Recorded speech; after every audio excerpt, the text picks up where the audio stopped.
When James came home that evening, his face was clouded with worry as he broke the news of his demotion. I nearly dropped my cup of tea in surprise. We had been bracing ourselves for the impact of his company's downturn and the upcoming restructuring, but I never imagined it would affect us so personally. As his wife, I knew my support was needed now more than ever during this tough time. "It's just bad luck," I reassured him, offering a weak smile to lighten the mood. "Times are tough, but I'm still working, so we'll be okay. I'm Anna, 46 years old, and I work full-time in a back office. I live with James, who is 4 years older than me, our high school sophomore daughter, Stephanie, and my 70-year-old mother-in-law, Linda. Although Linda and I occasionally clash, we rarely interact, since I spend most of my day at work. I choose not to let her behavior bother me too much. To Stephanie, I explained, "Your dad's upset about his job, but let's try to keep things normal for him." However, James began to open up about his frustrations more frequently, often directing his anger at those he trusted most, including me. The next day, while I was cleaning the hallway on my day off, James walked by and made a cutting remark. "You've put on some weight since we got married, haven't you?" he said, his tone sharp. I paused, trying to stay calm. "Well, I am 46, and it's normal to gain weight around menopause," I replied, noting that my recent health checkup had shown I was within a healthy range. But his next words stung deeply. "Forget the health checkup. You look unsightly, and it's embarrassing," he snapped. "You're just ugly." Without waiting for my response, he retreated to his room. I stood there, stunned, my side instinctively pinched between my fingers. Yes, I could feel a slight bulge around my waist, but his harsh words felt like a piercing arrow. I was overwhelmed by the intensity of his criticism. It hurt more than I could explain, coming from someone I had supported so fully. I had forgotten I was holding the window squeegee in my hand, and it slipped from my grasp, clattering loudly on the hallway floor. From that moment on, James's behavior toward me grew increasingly distant and harsh. To make matters worse, my mother-in-law, who had overheard our argument, decided it was her place to intervene, and the tension in the house escalated. One day, while carrying a laundry basket up the stairs, I found her waiting at the top, blocking my way. With a disapproving sigh, she commented, "Oh, how dreadful. If only you weren't so overweight, we could pass each other more easily on the stairs. I wouldn't have to wait here, blocked by your size." At dinner that evening, as I served chicken tenders, she pointedly remarked, "Isn't this the kind of food that's contributing to your weight gain?" Before I could respond, she snatched my plate away, insisting, "Only the non-overweight family members should eat. According to my gynecologist, it's normal to gain or lose weight after middle age," yet my mother-in-law, slender as a dried-up tree, seemed oblivious to these natural changes and continued her relentless taunts. Despite growing accustomed to her irritating remarks, what truly pained me was the shift in James's attitude.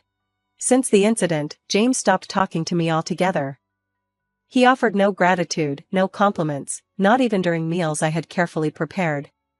He ate in silence, then left the table without a word. Even our shared spaces, like the bathroom and bedroom, felt isolating, as he came and went without acknowledging my presence, turning his back to me each night to bury himself in his smartphone. I felt invisible. One night, summoning the courage to confront him, I asked in a soft voice, "Is there a reason you're ignoring me?" His response was chillingly indifferent. "Not really. I just prefer not to engage much at home," he said coldly. Then, more harshly, he added, "I don't want to be associated with someone in the family who's this overweight. If you really care about me, you'll lose some weight." His words were disheartening. Despite my daily 1.5-mile walk to commute, his lack of understanding and empathy weighed heavily on me. Age was bringing inevitable changes, but his coldness felt like an unbridgeable gap between us. I had been trying my best to manage my weight, especially considering the typical gains that come with age. Yet to James, it was as if my efforts didn't matter. "If you're not seeing results, you might as well not be trying," he snapped. "Don't speak to me anymore." From that point on, he completely shut me out, refusing to acknowledge my existence. Meanwhile, my mother-in-law continued her relentless jabs about my diet. Whenever meat, fruits, or rice appeared on the table, she scrutinized my choices, asking, "Are you supposed to eat that? Do you realize what you're doing to yourself?" I had hoped things would get better, but the strain between us only deepened. Eventually, I found myself limited to eating only salads and boiled vegetables, while James sat across from me, silently pushing his food around, his chopsticks moving mechanically. The atmosphere in our home had grown so cold and distant that it felt like our marriage was slowly falling apart. In quiet moments, I found myself packing a few belongings, wondering if it was time to leave. If this was how James chose to treat me, maybe walking away was the only way to reclaim my dignity.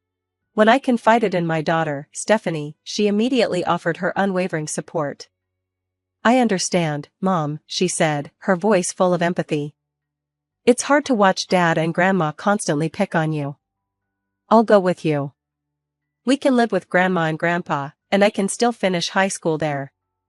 Her words were a comfort, and I felt a flicker of relief. Perhaps leaving wasn't as impossible as it seemed. Just as I was bracing myself for what I thought would be the end, James approached me with an unexpected smile, suggesting we share a drink together. "Tomorrow's the first day of my demotion," he said, his tone attempting to sound light-hearted. "Let's have a drink, just this once." He even suggested making mimosas for dinner, a gesture that seemed out of place after everything that had happened. It had been the first time he had spoken to me directly since revealing his demotion. As he placed the drinks on the table, I couldn't shake the oddness of the situation.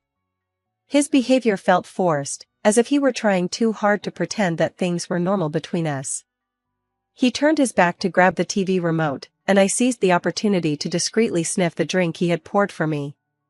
The faint but unmistakable scent of something familiar from my own cooking struck me. It was the sharp, acrid scent of vinegar. Anger flared within me.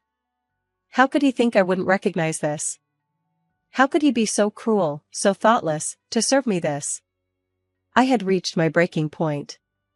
Between my mother-in-law's constant jabs and James's prolonged neglect, I could no longer bear the weight of it all. It was time for change, a drastic one, for my own well-being and, more importantly, for Stephanie's future. I took a deep breath, steeling myself. "James, could you please fetch the Bauer cheese from the fridge?" I asked, my voice calm and polite, masking the storm that raged within me. "It's from the local dairy farm and it's delicious. It'll be nice for family time." My tone was hopeful, as though this simple request could somehow restore a sense of normalcy to our fractured household. As he headed to the fridge, I took the chance to switch my glass with the one on the seat next to me, the one meant for Linda. When James returned with the cheese, I brightly announced, "Now that we have our snacks, I'll go call Stephanie and Linda. Dinner's ready." My voice rang out through the house, and soon, my mother-in-law and daughter joined us at the table. Tonight's dinner was a departure from the usual chicken noodle soup, Beaufort cheese, and the swapped mimosa, with Stephanie opting for juice. The tension in the room hung thick as we began to eat. "Let's dig in," Stephanie said, trying to break the silence. I took a sip of the drink, noting how intently James was watching me, his smile strained. "Yeah, it's quite good," I said, deliberately loud enough for him to hear. He muttered a response, but I ignored him, focusing instead on my salad. I took another sip of the mimosa, my patience thinning. Suddenly, Linda let out a startled scream, spitting a stream of red liquid onto her plate. It looked like something out of a horror movie. "Wait, Grandma, what happened?" Stephanie exclaimed, jumping to her feet in alarm as some of the liquid splashed onto her salad.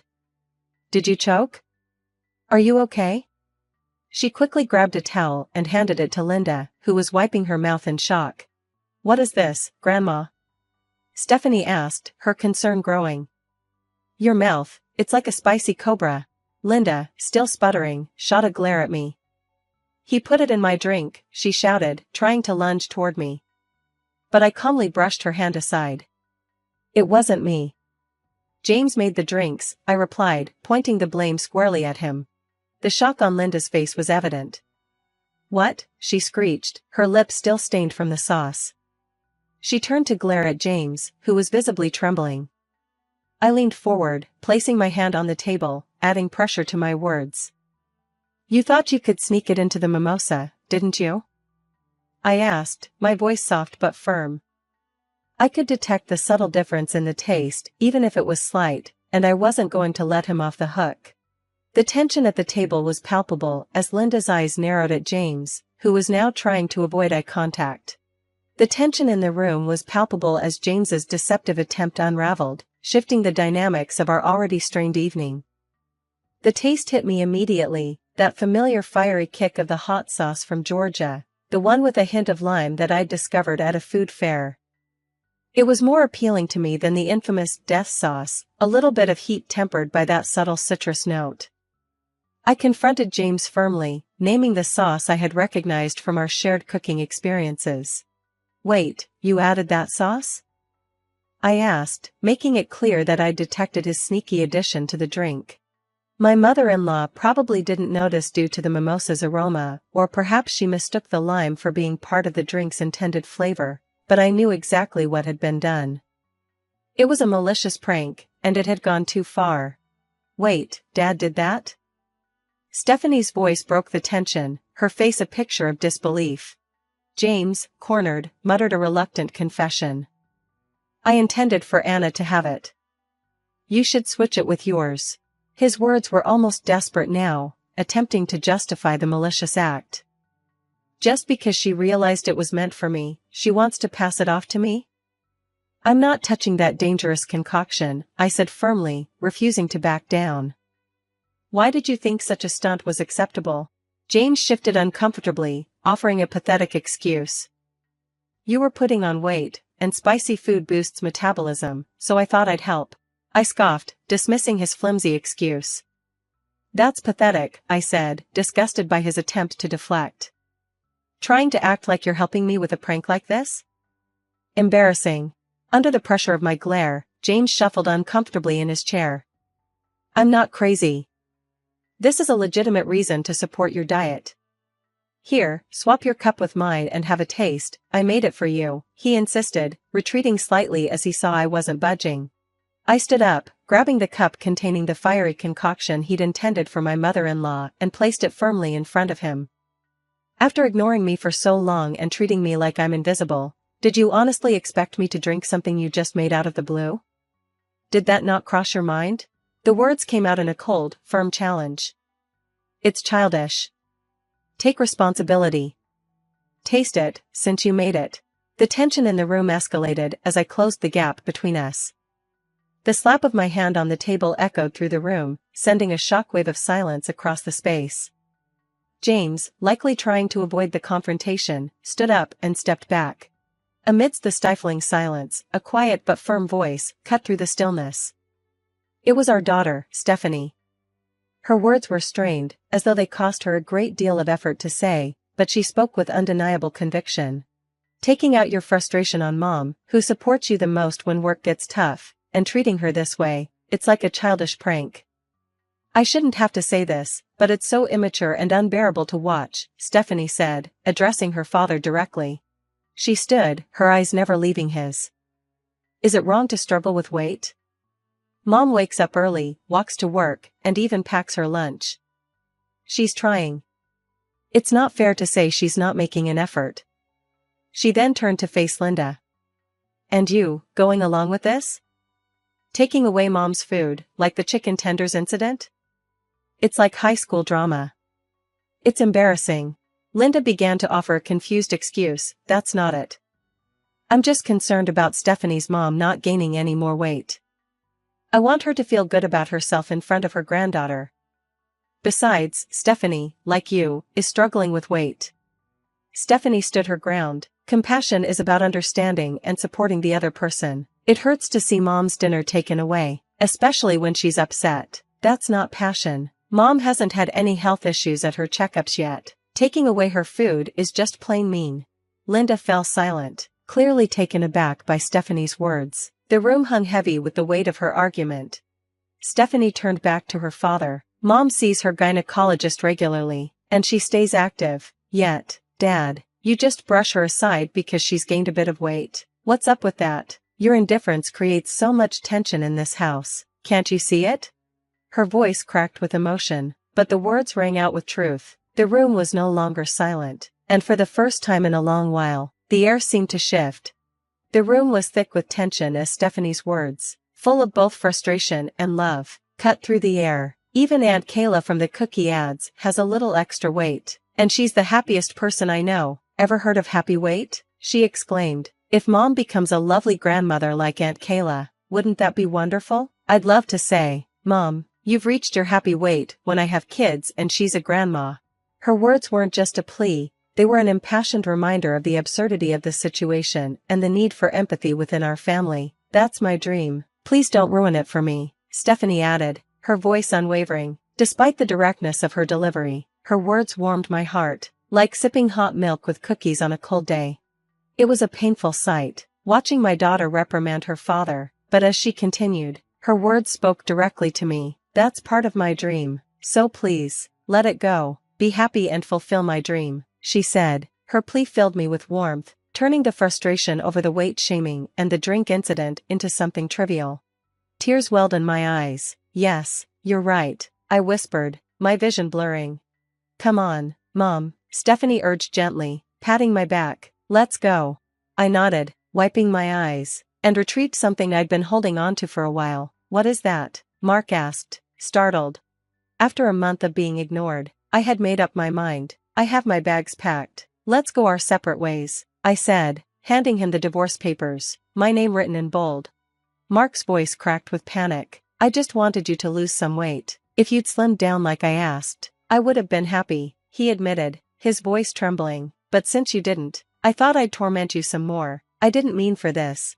Those who only realize things when it's too late are the immature ones, Stephanie snapped, her words slicing through the tension. Living without her beloved granddaughter isn't a joke, Linda said softly, almost pleading with me. Stephanie, without missing a beat, responded, I don't want to live with people who act like they're in middle school. James, realizing the seriousness of the situation, hesitated, then reluctantly agreed. Okay, I'll taste it, he muttered. He picked up the glass meant for my mother-in-law and gulped it down. The fiery sauce immediately made him choke, his lips turning red. See, I took responsibility, James said, trying to salvage some pride. Stephanie, ever the opportunist, snapped a picture of James and Linda with their lobster-red lips. You both look so ridiculous, she laughed. Then, turning to me, she said, Mom, let's go.